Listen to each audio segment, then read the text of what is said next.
Cet Ontarien a attrapé la COVID-19 l'automne dernier et a bien failli y rester. S'il souhaite partager son histoire aujourd'hui, c'est pour encourager les gens à aller se faire vacciner. Un message d'autant plus important alors que les cas de coronavirus remontent en flèche un peu partout au pays.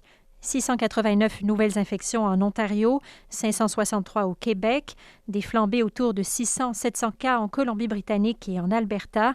Selon cet expert, il n'y a plus beaucoup d'options à cette étape de la pandémie.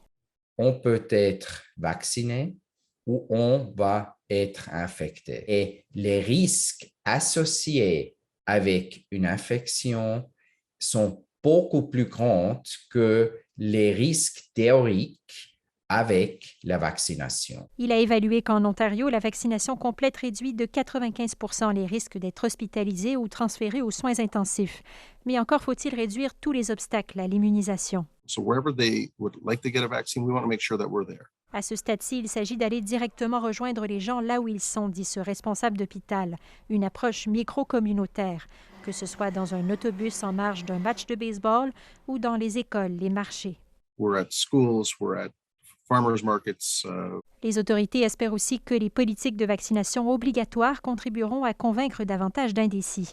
Ces exigences se multiplient ces temps-ci au sein de diverses institutions, fonctions publiques, hôpitaux, universités et même compagnies bancaires. Je pense qu'on le voit déjà. Depuis les annonces, beaucoup de gens se sont fait vacciner.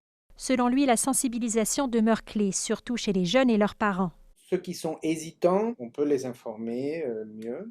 En Ontario, les 12-17 ans demeurent parmi les moins vaccinés. 58 % ont reçu leurs 2 doses contre 75 % pour tous les Ontariens admissibles. Ici Camille Grégoire, Radio-Canada, Toronto.